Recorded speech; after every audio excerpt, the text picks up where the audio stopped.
जय माता दी दोस्तों, स्वागत है आपका हमारे YouTube चैनल में। आज की इस वीडियो में हम दुर्गा सप्तशती की 8वां अध्याय का पाठ करेंगे। इस पाठ में हम रक्त बीज वध के बारे में जानेंगे। आइए शुरू करते हैं। श्री दुर्गाय नमः। मैं अनिमा आदि सिद्धिमय किरणों से आवृत भवानी का ध्यान करती हूँ। उनके शरीर का लाल रंग है, नेत्रों में करुणा लहरा रही है तथा हाथों में पाश, बाण और धनुष शोभा पाते हैं।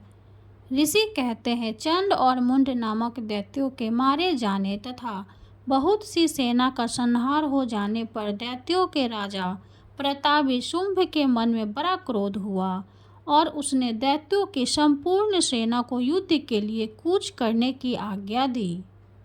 वह बोला, आज उदयायुध नाम के 86 दैत्य सेनापति अपनी सेनाओं के साथ युद्ध के लिए प्रस्थान करें।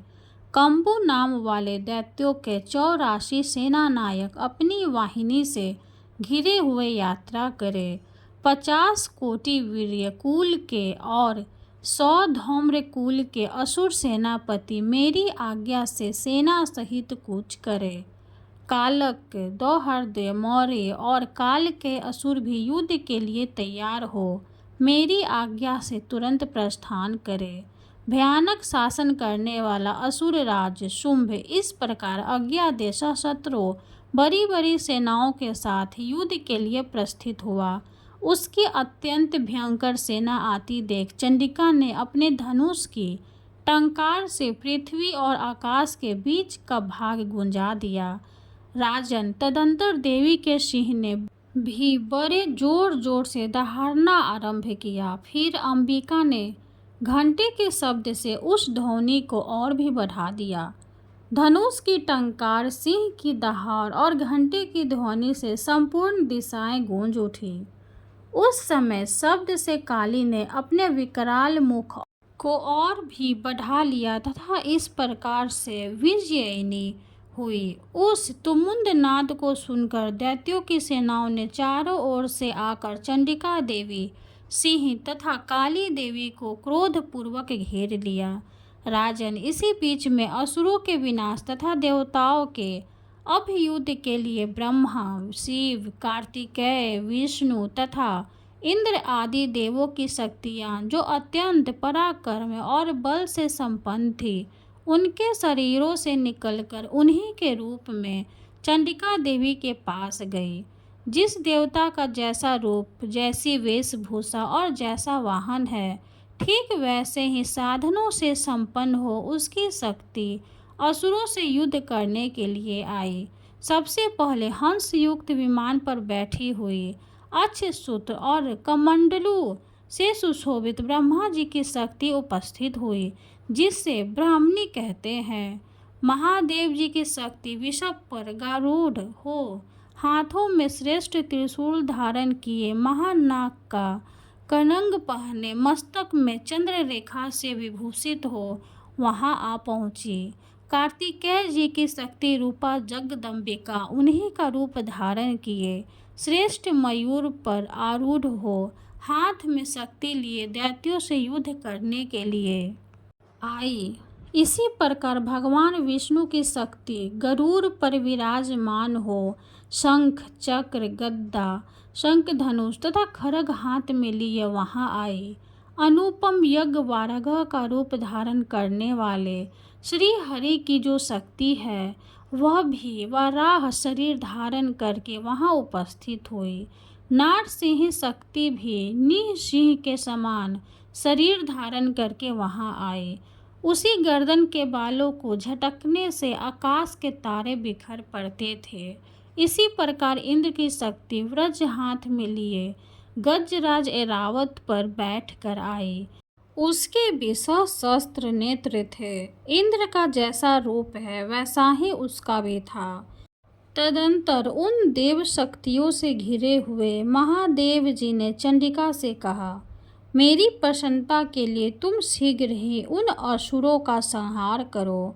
तब देवी के शरीर से अत्यंत भयानक और परम उग्र चंडिका शक्ति प्रकट हुई जो सैकड़ों गिद्धरियों की भांति आवाज करने वाली थी।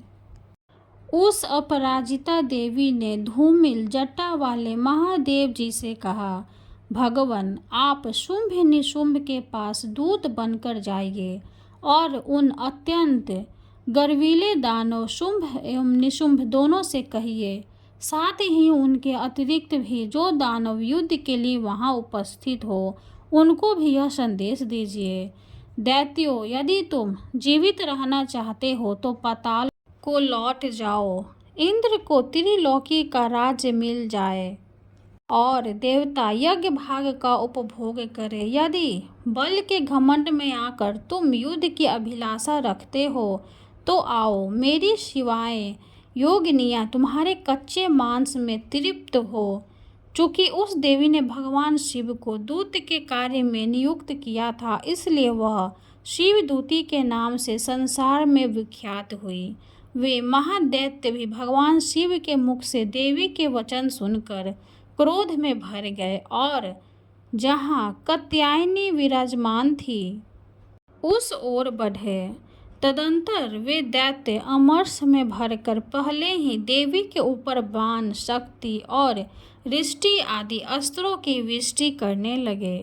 तब देवी ने भी खेल खेल में ही धनुष की टंकार की और उससे छोड़े हुए बड़े बड़े बाणों तथा दैत्यों के चलाए हुए बाण, शूल, शक्ति और फारसों को काट डाला। फिर काली उनके आगे होकर शत्रुओं को शूल के प्रहार से विदीर्ण करने लगी और खटवांग से उनका कचूमर निकालती हुई रणभूमि में विचरने लगी। ब्राह्मणी भी जिस जिस ओर दौड़ती उसी उसी ओर अपने कमंडलों का जल छिड़क कर शत्रुओं के ओज और पराक्रम को नष्ट कर देती थी। महेश्वरी ने त्रिशूल से तथा वैष्णवी ने चक्र से और अत्यंत क्रोध में भरी हुई कुमार कार्तिकेय की शक्ति से दैत्यों का संहार आरंभ किया। इंद्र शक्ति के वज्र प्रहार से विदीर्ण हो सैकड़ों दैत्य दानव रक्त की धारा बहाते हुए पृथ्वी पर सो गए। वाराही शक्ति ने कितनों को अपनी थुथुन की मार से नष्ट किया।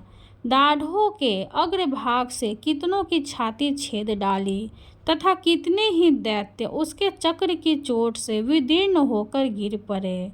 नारसिंह भी दूसरे दूसरे महादैत्यों को अपने नखों से विदीर्ण करके खाती और सिंहनाद से दिशाओं एवं आकाश में गुजाती हुई युद्ध क्षेत्र में विचरने लगी।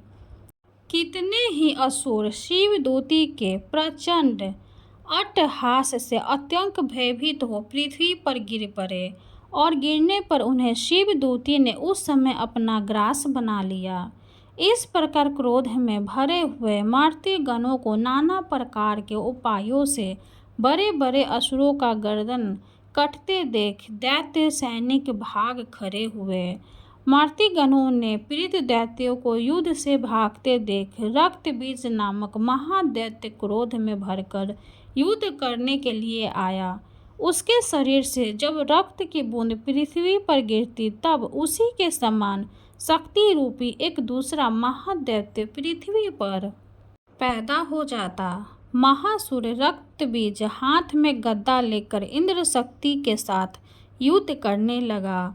तब इंद्री ने अपने वज्र से रक्त बीज को मारा।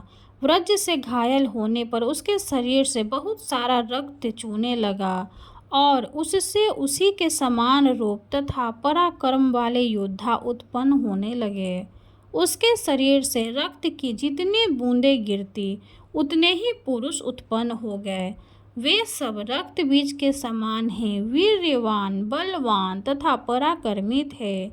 वे रक्त से उत्पन्न होने वाले पुरुष भी अत्यंत भयंकर अस्त्र शस्त्रों का प्रहार करते हुए वहां मातृगणों के साथ घोर युद्ध करने लगे।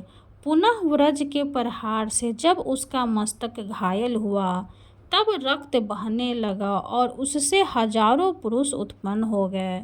वैष्णवी ने युद्ध में रक्त बीज पर चक्र का प्रहार किया तथा इंद्री ने उस दैत्य सेनापति को गदा से चोट पहुंचाई।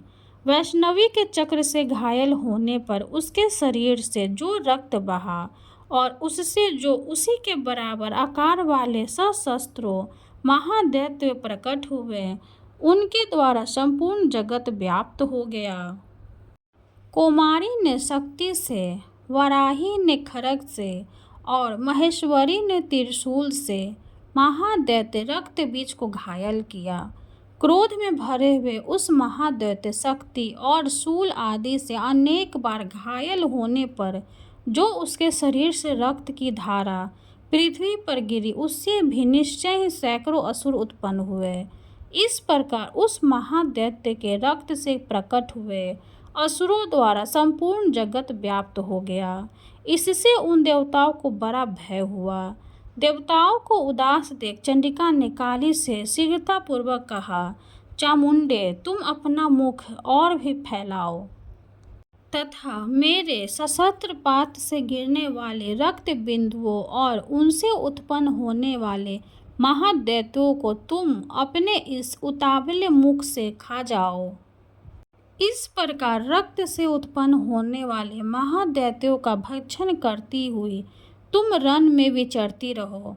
ऐसा करने से उस दैत्य का सारा रक्त छीन हो जाने पर वह स्वयं भी नष्ट हो जाएगा। उन भयंकर दैत्यों को जब तुम खा जाओगे तब तुम्हारे नए दैत्य उत्पन्न नहीं हो सकेंगे।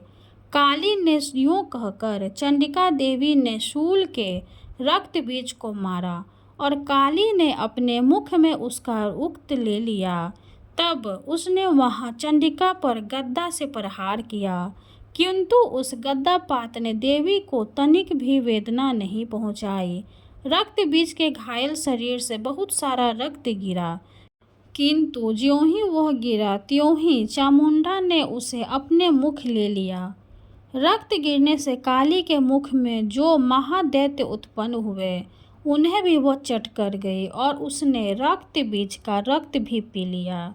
तदंतर देवी ने रक्त बीज को, जिसका रक्त चामुंडा ने भी पी लिया था, व्रज, बाण, खड्ग तथा रिष्टि आदि से मार डाला।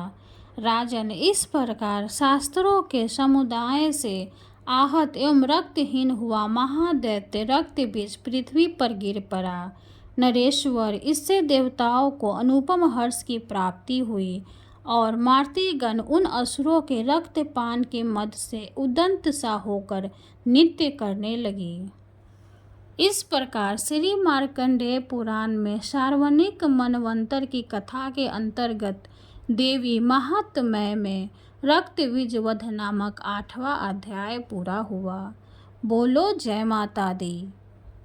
वीडियो अगर अच्छी लगे तो लाइक कर दे, चैनल को सब्सक्राइब कर दे और कमेंट में जय माता दी जरूर लिख दें। धन्यवाद।